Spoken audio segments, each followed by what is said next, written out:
Hello fellow Sudokans and welcome to Zen and the Art of the Guardian Sudoku puzzle. It's Monday the 9th of October 2023. I hope you are keeping well. This is the beginner level Sudoku that we have every Monday from the Guardian. I'll be explaining the rules of how to play the game of Sudoku if you've never tried it before. And if not, why not? Well, never mind. We don't care about that. We're just pleased that you are here to try out the game, possibly for the first time. And I'm sure you'll like it. It's a game of logic. It's fun and not serious, although you might not know that from some of the comments that appear on this channel. Anyway, I'll be getting on with that in a moment. I see there is today an article in The Guardian about the Sydney Opera House. Apparently it's going to be 50 later this month, and I do remember it opening, and I've never seen the actual building. I've only ever seen photographs, but I've seen plenty of photographs, and I do remember that it really struck me. An amazing piece of architecture. I can't remember if that was the first one of the first buildings that ever interested me in modern architecture, or if I was interested in it before then. But after that time, later on in my teens, I really did become very interested in all forms of modern architecture. I love the modernist designs from various people. In particular, I think Le Corbusier was a favourite. But, you know, Mies van der Rohe, well, yes, to some extent, but all kinds of architecture, I suppose, Frank Lloyd Wright, etc., etc. But the Sydney Opera House has stood out. The article in The Guardian didn't mention anything about the disagreements between the architect and the Australian government, which got very into a dreadful situation in the end. Didn't mention anything. I just mentioned something about somebody seeing a ghost. Ho-hum, Guardian. We're still looking at people seeing ghosts in 2023, but anyway. But congratulations to the Sydney Opera House, although I'm a bit premature. I think it's actually celebrations are going to be on the 20th of this month, but there you go. Well, I might forget by that time. But thank you for spurring an interest worldwide in just great buildings, just wonderful design building. Of course, nowadays with the environment as it is, I mean, the problems we have in the environment, that kind of thing, those kind of projects are definitely going to be limited. But anyway, let's get on with the game of Sudoku, shall we? And it was, oh, by the way, it was just really about the building. It wasn't about the auditory facilities or anything like that. You know, I've heard plenty of criticism about the building itself, about whether or not it's a great auditorium. I can't make a judgment on that. But and I never really was interested in opera, despite the fact that my dad used to play his Jesse Buehling collection constantly. Opera never really floated my particular boat, I must say. Sevens block down here. What am I talking about? I don't know, because we haven't explained the rules of Sudoku. Let's start then. We have 9 squares in each row across. Oh, look, here's a completely empty row. There are no numbers in here, no digits in here. But this row at the top here, which has 9 squares, already has some numbers inserted. 3, 4, 2, and 7 already placed. What's our job? What's our task to finish this game? Well, we have to place all of the numbers 1 to 9 in each of these squares in every row across. So we've got a clean slate here in this row. But what we will see is that the 9 can't appear in any of these 3 squares here, because we already have 9 in this block. What am I talking about now? Well, each of these blocks can only have the digits 1 to 9, and each of these columns can only have the digits 1 to 9 as well. I'm not doing very well this morning, am I? I don't seem to have woken up properly. I'm blathering away here. But anyway, each row, each column, and each of these small 3x3 grids that you can see, like this one and this one, okay, need to have the digits 1 to 9 filled in. Now, we use the idea of logic, and we use the idea that a number can appear in its row, column, or block only once to find the answers. So, as I'm going to show you, this block in the bottom here does not yet have a digit 7. We do not have digit 7 yet, but if we look at this 7 up here, and we see that we have 7 in this column already. It means that there cannot be another 7 in this column. And here we have a 7, and there cannot be another 7 in this column because there are only 9 squares, right? So that means that 7 has to be somewhere in this right-hand column here, and obviously we've got 5 and 6 already here like this. So this is the only possible place where the 7 can go. That sounded a bit convoluted, I apologize, but let's try again. We've got 7 blocking across over here. That means 7 cannot reappear in these squares. 7 blocking across this row, right? So no 7s can appear. And then a 7 blocking up here. So there's only one possible space unaffected by this, this, and this 7. Okay, getting the idea now? Good, because I'm not sure I can continue with this really pathetic description. Let's continue along. What should we find next? Let's find the 9s up here. So we've got 9 blocking all the way up here, and we have 9 blocking up here, blocking this square in particular. So up here you can see that's the only place where a 9 can go. Now we're going to take that 9 that we just placed and block across here, and 9 blocking across here, and 9 blocking up here, which will give us our 9 up there. We've got 9 across here like this, 9 across here, and 9 down here, which gives us 9 in that square. And that's as far as we can take 9s, because the possible places, there are 2 more 9s to get on this board. This block here doesn't have 9, and this block here doesn't have 9, but every other block already has 9. And remember, we only fit the numbers in once. So what will happen in this kind of situation is either a digit 9 will be here and here, or a digit 9 will be here and here. But if we find that 9 either here or here, we will be able to place it in this particular block. I hope that makes sense. Right. We have 6 blocking down this column here, and 6 blocking across this row here, which gives us a 6 in this square here.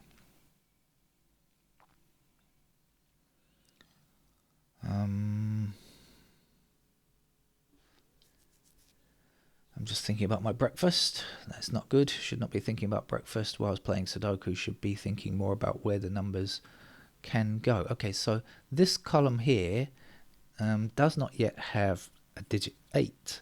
We have 1, 2, 7, 9, 3, 4. We don't yet have 8. Now this 8, remember, stops all other squares in this block from becoming an 8.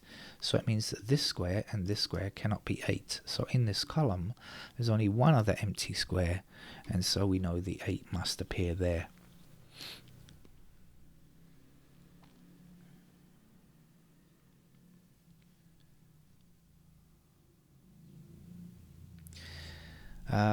Okay, now this is slightly more interesting. We have 5 blocking down here and 5 blocking across here. And now what? Now we have 2 empty squares. So can we say which one the 5 goes in? Well, if we just look at it like this, we might be saying, well, I don't know whether the 5 is here or here.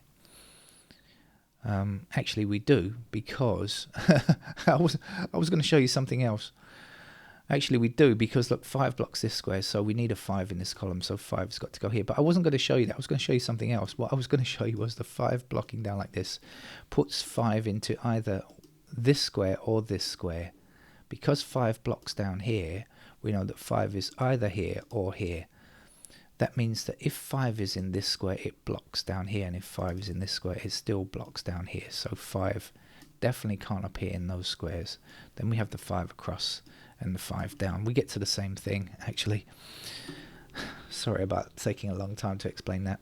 Now, there's only one digit missing from this column, which is a 6. We don't yet have a 6. We've got 1, 5, 8, 2, 7, blah, blah, blah. We don't have a 6. So we'll put the 6 in there. 6 blocks across here, 6 blocks across here, and 6 blocks down here, which gives us our 6 in that square there. Now our 5 blocking across here, and the 5 we placed before blocks across here, which gives us 5 in that square. Now if you're finding any of this too quick, just go back and rewind. Or don't really need to rewind nowadays, do you? Just click your mouse on the timeline, go back a little bit, and watch it again, and you will get it. It's really not difficult, I hope. Although it's difficult to imagine the first time you play. Sometimes these things could be difficult if you've never seen it before. Right, now this is more interesting. We've got 3 numbers missing here in this block. We've got 1, 2, we don't have a 3, we don't have a 4, we've got 5, 6, 7 and 8, we don't have a 9. So what does it mean? It means the 3 digits that must fit into these 3 empty squares are 3, 4 and 9. Now I know this, I know I can see the 9, but I want to point out this. The 4 and the 9 are in the same column here. 2 of these 3 numbers are in the same column.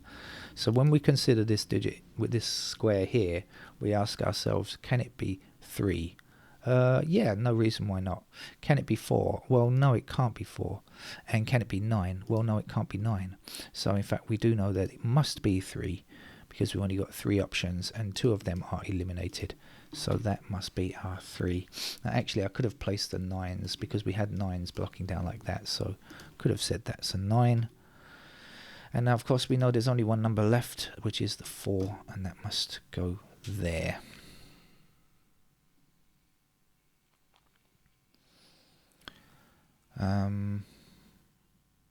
There are 2 empty squares over here. What goes in here? 2 and 3. We don't in this row we don't yet have 2 and 3. We can see that the 3 doesn't allow that square to become 3, so the 3 is going to be there, and the 2 will now finish that row.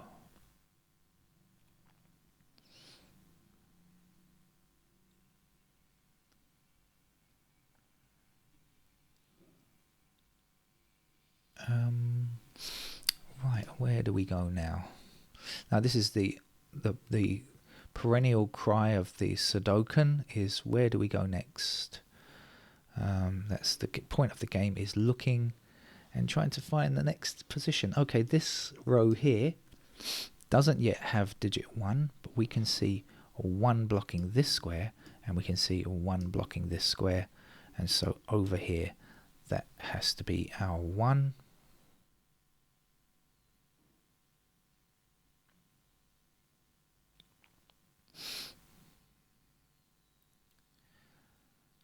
And our 1, this one over here, in fact blocks all the way up here, which gives us a digit 1 there.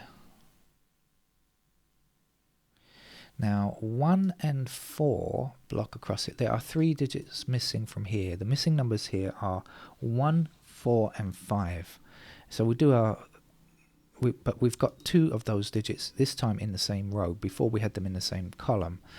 So we ask ourselves, can it be 1? Answer no. Can it be 4? No. So therefore it must be 5. And it means that the 1 and the 4 will be in those squares there. Now can we see the 1 and the 4 yet? I'm not sure. I don't think we can just yet. So we have to leave that and come back again.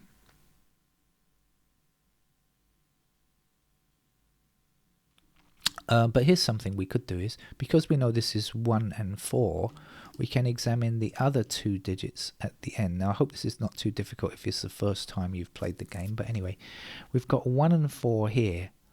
Alright, so we're going to look and find out what's in the 2 end squares. So we've got 1, 2, do we have 3? No, we don't. We've got 4 because that's in 1 and 4 here, right?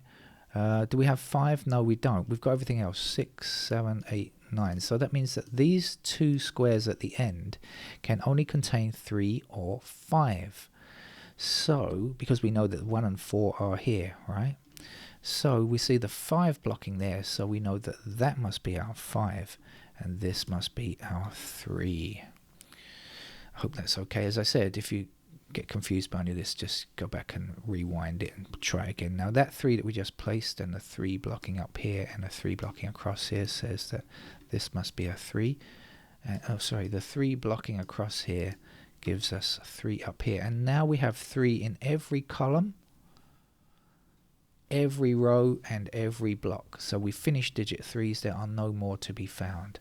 There's one empty square here, that's to be filled with an 8. There's one empty square in this column, and the missing number there is 2. We don't have 2, so we'll do that. Now that 2 that we just placed blocks across here like this, the 2 across here, and the 2 up there, which will give us 2 in that square. 2 blocking down here puts 2 into that square. And in fact, 2 across here and 2 all the way down here means that's all of the 2's finished. So 2 and 3 are finished. There aren't any more to find. The missing number in this row is 8.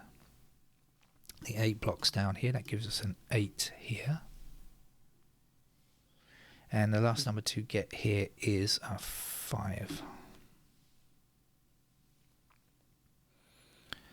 Let's see, what are we looking for here? 4 and 9. So we have an intersecting 9 across here, so the 9 blocks there. So this must be our 9, and this must be our 4. And that 4 blocks across and gives us the 4 here, and the 4 blocks up there and gives us the 4 there. 4 also blocks up here, and 4 across here means that that's our 4. And then 4 across here and up there. 4 is now finished. 2, 3, 4 and 9 are finished. Here we need a 1. And 1 blocks up here, and which gives us a 1 in that square. Down here we're looking for a 7. So look, all of the bottom section is finished. All we have to look for is this top section. We can see this square and this square we can get for sure. The missing digit up here is an 8 in this column. And the missing digit for this column here is 7. Okay, now that's 7 blocks across here and 7 blocks across here. We don't yet have 7 in this block. Well, we do now. And now the 8 blocks across here, giving us the 8 here. And the 8 blocks this way and this way, giving us the 8 here. We only have 3 more numbers to find, which is 1, 5 and 6. The 1 blocks across here, that gives us the 1 up there. 1 back this way and this way. 1 is now finished. We're only looking for 5 and 6. I can see a 5 here, so this is going to be 6. 6 blocks across here and gives us the 6 there. And there's just one more missing number, which is the 5s. 5 here, 5 there, and that's our easy level game solved for the Guardian. Plenty of other beginner level games on this channel. If you go to the channel playlist for beginners, you'll see lots. Okay, bye bye.